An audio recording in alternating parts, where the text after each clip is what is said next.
नमस्कार साथियों, मैं मनीष भारती संस्कृति पीसीएस प्लेटफॉर्म पर आप सभी का स्वागत करता हूं।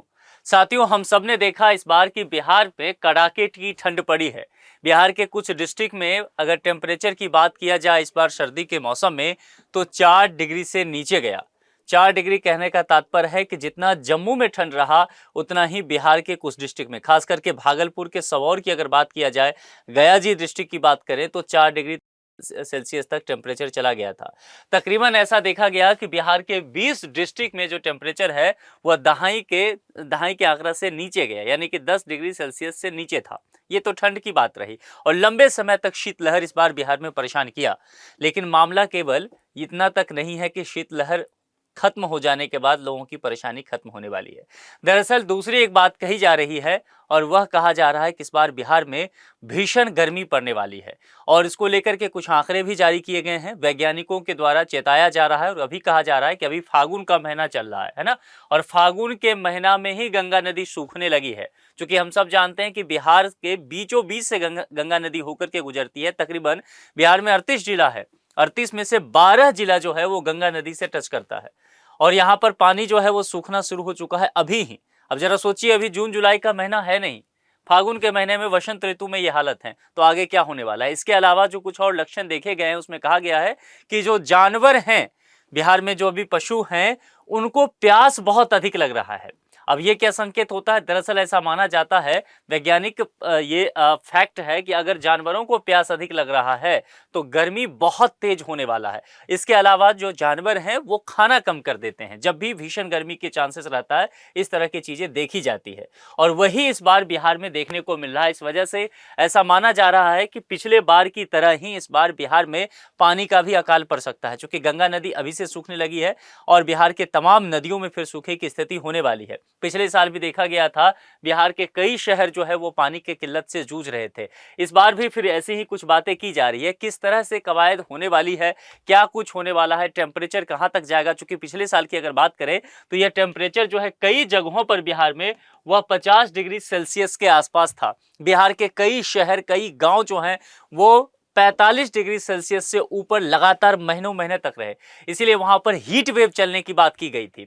तो कुल मिलाकर के यही चीजें बिहार में फिर से एक बार देखने को मिलने वाला है। इस बार ये संभावना जताया गया है और कहा गया है कि अभी से ही तमाम जो सरकारी महकमा है, विभाग है, उसको ये दे दिया गया है कि एक्स्ट्रा जो व्यवस्था जल का है वो कर लिया जाए, क्योंकि अभी फरवरी के महीना में ही पानी की किल्लत होना शुरू हो गया है। अब जरा विस्तार से इन सब चीजों को समझते हैं एक एक करके कि क्या कुछ होने वाला है। इस बार बिहार में भीषण गर्मी पड़ने के आसार दिख रहे हैं और फागुन में ही इस बार गंगा सूखती जा रही है, ये बात कही गई है।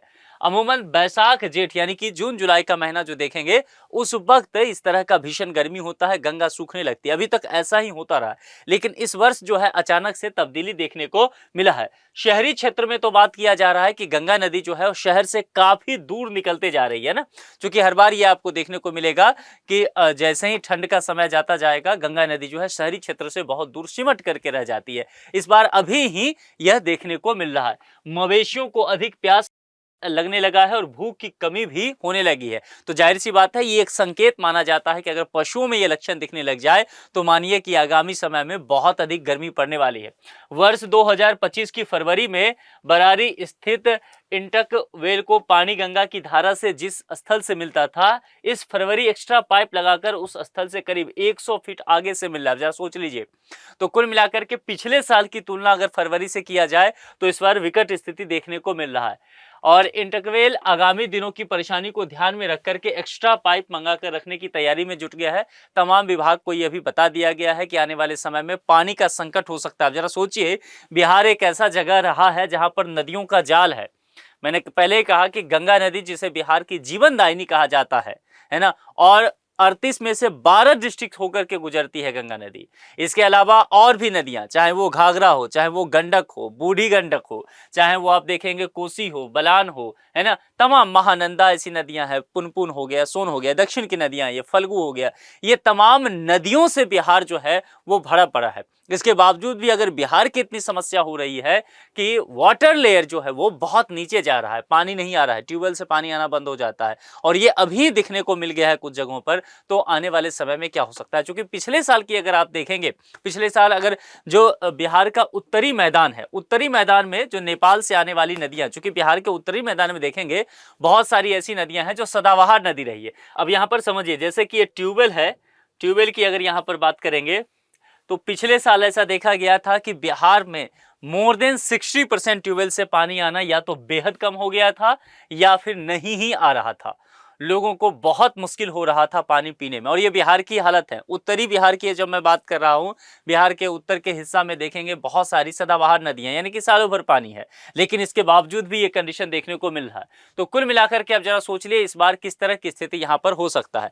इन्हीं सब चीजों को लेकर के ग्राउंड वाटर की बात की जा रही है कि ग्राउंड वाटर का लेवल क्या रहने वाला है, इसकी रिपोर्ट तैयार की जाए। और रिपोर्ट जो इंजीनियर्स हैं इससे संबंधित पीएचईडी डिपार्टमेंट के, वो लगातार कह रहे हैं कि इन सब चीजों को देखा जाए और सरकार को इससे अवगत कराया जाए, क्योंकि सरकार जो है लगातार अब समय रहते इन सब चीजों पर काम कर लेना चाह रही है। जो कार्यपालक दिलीप कुमार हैं, उन्होंने बताया कि वीकली ऑब्जर्वेशन के भी निर्देश दे दिए गए, यानी कि आने वाले समय में स्थिति इतना खतरनाक हो सकता है, अभी से ही डिपार्टमेंट इस बात को लेकर के तैयारी है कि प्रत्येक सप्ताह इन सब चीजों की निगरानी किया जाए, नहीं तो आने वाले समय में बहुत स्थिति विकट हो सकता है। ठीक है, इन्हीं सब चीजों को लेकर के केंद्रीय भूमि जल बोर्ड की मई 2025 की प्री मानसून बुलेटिन में भी आने वाले दिनों में बताया गया था कि भागलपुर में गंगा किनारे के शहर व गांव में भूजल स्तर गिर रहा है। जरा सोचिए, गंगा की जब बात करेंगे, चूंकि मैंने पहले भी कहा कि गंगा को जीवनदायिनी मानते हैं, तो अमूमन होना ये चाहिए था कि नदी किनारे जो शहर है, जो गांव है, वहां पर वाटर लेवल जो है नीचे नहीं जाना चाहिए था। लेकिन बिहार में इसका रिवर्स देखने को मिल रहा है। जहां जहां भी जिस जिस शहर से नदी गुजर रही है वहां इसका उल्टा देखने को मिला। जैसे कि बिहार में पिछले बार अगर आपको ध्यान हो, बिहार विधानसभा में इस बात को लेकर के बेहद हंगामा हुआ था, दरभंगा को लेकर के। अब दरभंगा की बात इसलिए मैं कह रहा हूं कि चूंकि दरभंगा जो है वो उत्तर में पड़ता है, उत्तरी मैदान में, नेपाल के करीब है ना। और दरभंगा के पास से चाहे बागमती देखेंगे, गंडक बूढ़ी गंडक आसपास से घेरती हुई निकलती है, तो वहां पर हमेशा, और दरभंगा एक ऐसा शहर है जहां पर बहुत सारे झील हैं, तो पानी की कमी नहीं होना चाहिए। वैसे भी मिथिला वाले एरिया में कहते हैं कि पगबग पोखर, यानी कि तालाब बहुत ज्यादा है, तो जाहिर सी बात है वहां तो वाटर लेयर कम नहीं ही होना चाहिए था, है ना। लेकिन देखा क्या गया पिछले साल कि दरभंगा में लगभग 90% ऐसे जगह थे जहां पर वाटर लेयर बहुत नीचे चला गया था, लोगों के ट्यूबवेल से पानी आ ही नहीं रहा था। और पहले से सरकार ये व्यवस्था करके रखी नहीं हुई थी नगर निगम के द्वारा कि पानी जो है वो उपलब्ध नहीं होगा, और भारी जो है वहां पर लोगों के बीच में असंतोष देखने को मिला था, हंगामा हो गया था। और इसी सब चीजों को लेकर के पिछले बार विधानसभा में जो है उस बात को लेकर के उठाया गया था। तो इस बार इन सब चीजों की तैयारी की जा रही है कि गंगा किनारे के शहर, अब जैसे भागलपुर की चर्चा किया, भागलपुर भी देखेंगे गंगा किनारे ही पड़ता है। अब भागलपुर को लेकर के फरवरी में ही कहा जा रहा है कि वाटर लेयर कम हो रहा है। शहर का तो छोड़ दीजिए, शहर में आप कह सकते हैं कि शहर में कंक्रीट जंगल सा स्थिति हो रहा है ना, हर जगह आप जो है जमीन को खत्म कर रहे हैं, पौधे काट रहे हैं। लेकिन गांव की स्थिति, गांव में भी यही देखने को मिल रहा है। तो कुल मिलाकर के अगर इस तरह की स्थिति है, और कहा गया है कि जनवरी फरवरी में वाटर लेयर गिरने लग गया है, इसकी पुष्टि भी हो गई है, तो जरा समझ सकते हैं कि अब आगे चल करके ये मामला जब मई जून में होगा तब क्या स्थिति होगा। हालांकि यहाँ पर सभी प्रखंडों का जलस्तर अब रिकॉर्ड किया जा रहा है भागलपुर का, और कहा गया है कि ये जो रिपोर्ट है वह मई जून तक प्रकाशित होने की बातें की जा रही है। यहाँ पर देखेंगे बिहार में गंगा से सटे जिलों का भूजल स्तर जो है एचएम में यहाँ पर बताया गया है तमाम डिस्ट्रिक्ट को लेकर के। ये 2024 का है, डिस्ट्रिक्ट के नाम दिया गया है। 2024-25 में क्या स्थिति था और 25-26 की रिपोर्ट आप देखेंगे यहाँ पर। तो उस कंडीशन में अगर आपको देखने को मिले तो यहाँ पर देखेंगे इससे कम यहाँ पर गिरता हुआ नजर आया है। तमाम जगह देखिए 50-15, हर एक जगह आपको एक ही पैटर्न देखने को मिलेगा, ये सभी भूजल स्तर जो है लगातार नीचे जाता जा रहा है। तो कुल मिलाकर के ये एक बहुत बड़ी समस्या होने वाली है। और इस बार इसीलिए कहा जा रहा है कि बिहार में इस भीषण गर्मी में संभव है कि पिछले बार की जो कंडीशन है उससे विकट स्थिति हो सकता है, यानी कि भूजल जो है उसका लेयर और ज्यादा नीचे जा सकता है, ट्यूबवेल से चापाकल से पानी आना बंद हो सकता है। तो कुल मिलाकर के 2-3 चीजें हैं कि ये जल का संग्रह किया जाए, कम जल खर्च किए जाए, इसके अलावा समय रहते पहले से ही इसकी व्यवस्था कर ली जाए, और व्यक्ति के स्तर पर भी जितने लोग हैं सामाजिक स्तर पर भी इसका काम करना पड़ेगा, और प्रशासनिक स्तर पर सरकार को भी पहले से ही जिम्मेदारी उठानी पड़ेगी। नहीं तो निश्चित तौर पर जो पिछले बार हीट वेव चला था अगर वैसा ही रहता है और उसमें पानी की किल्लत होती है तो फिर जान माल की बहुत क्षति हो सकता है। तो कुल मिलाकर के आप लोग जिस एरिया में रहने वाले हैं, क्या आपको भी अभी से ये एहसास होने लग गया है कि वहां पर वाटर लेयर कम हो रहा है और गर्मी बहुत तेजी से आने के संकेत मिल रहे हैं, आप अपने जगह के साथ ये जानकारी लिख करके कमेंट बॉक्स में जरूर बताइए। आज के लिए इतना ही। जुड़ने के लिए आप सभी का बहुत बहुत शुक्रिया। Thank you so much.